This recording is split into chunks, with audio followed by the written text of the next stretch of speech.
अनिला जी, पहले मैं आपसे जानना चाहूंगी, उम्मीदवारों के नामों की घोषणा कर वाकई में सब चकित रह गए हैं, लेकिन एक सवाल और सबके मन में आ रहा है कि आखिर सीएम फेस को लेकर क्यों ऐलान नहीं कर रही बीजेपी।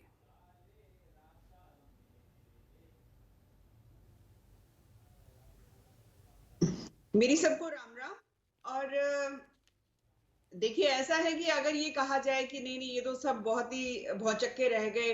पहली लिस्ट जो है भारतीय जनता पार्टी ने चुनाव घोषित होने से पहले जो है सबके सामने उजागर कर दी है। कैंडिडेट्स जो हैं, जो पहली लिस्ट के हैं, अब वो पूरी तैयारी करने लग जाएंगे। मुझे लगता है कि जब हम राजनीति की बात करते हैं, जब सत्ता में आने की बात करते हैं, कोई हार्ड एंड फास्ट रूल नहीं होता। हर एक राजनीतिक दल जो है उसकी अपनी स्ट्रेटजीज होती हैं। उस स्ट्रेटजीज के तहत जो है वो काम करते हैं। और जहां तक मुख्यमंत्री के चेहरे का सवाल की आप बात कर रहे हैं, तो मध्य प्रदेश में तो आपको पता ही है कि मुख्यमंत्री कौन है, उसमें कोई प्रश्न चिन्ह तो है नहीं।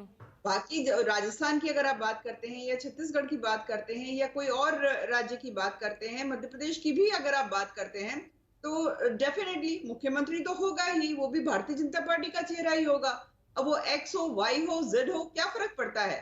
हम कोई क्षेत्रीय दल तो है नहीं कि एक ही जो पार्टी का जो अध्यक्ष है वही मुख्यमंत्री होगा। हमारे में से तो कोई भी बन सकता है, कोई भी बन सकता है मुख्यमंत्री।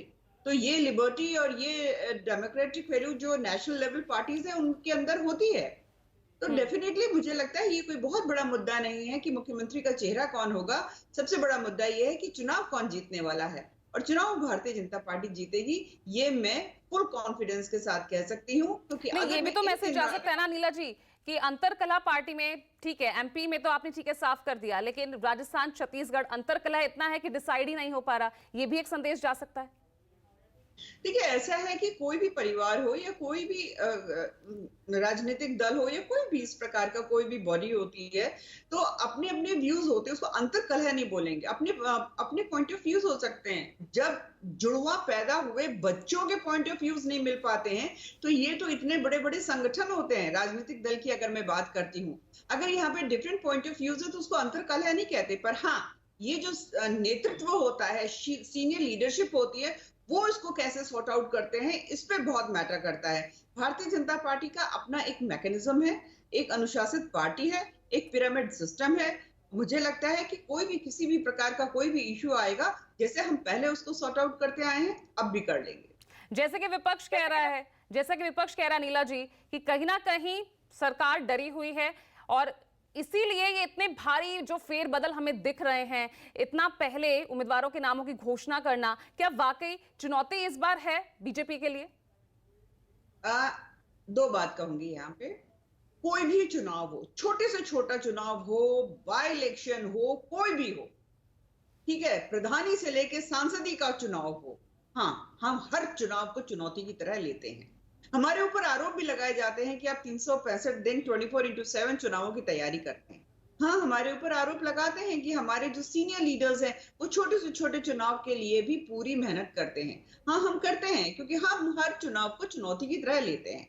और जहां तक ये बात रही कि भारतीय जनता पार्टी डर गई, भारतीय जनता पार्टी डर गई, अगर विपक्षी दलों को यही सोचकर खुशी मिलती है तो आप खुश हो लीजिए साहब।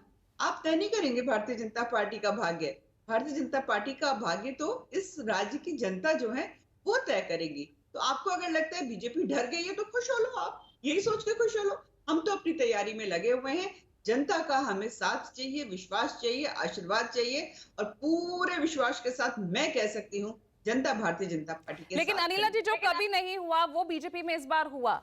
आप ठीक है, आप ये बात जरूर कह रही है कि कुछ भी रणनीतियों में फेरबदल तो ये सब होता रहता है, लेकिन इस बार इतना बड़ा फेरबदल, रणनीति ही बदल दी पूरी, कि जो चुनावों की तारीख के जो नामांकन से पहले तक जो लगातार चौंकाते रहे हैं, आज उन्होंने इतना पहले उम्मीदवारों की घोषणा कर दी। ये इतना बड़ा फेरबदल क्यों हुआ, क्यों ये बदलाव हुआ, ये मैं समझना चाह रही हूँ।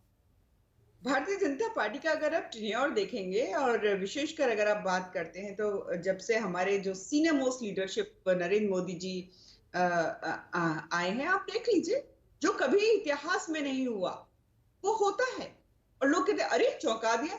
अरे, ये रिवॉल्यूशनरी माइंडसेट है।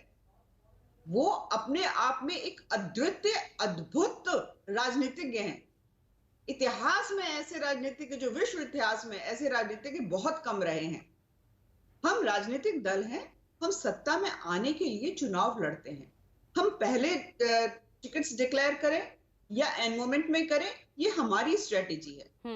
हम जो है एक लाइन खींच दी है उसी पर चले या जिगजैग होकर चले, हम कैसे भी चले, हमें सत्ता में आना है तो हम अपनी स्ट्रेटजीज जो है पहले से उजागर नहीं करेंगे। अगर सामने वाले if they are smart enough, they can adopt their strategies. We are working on our strategies.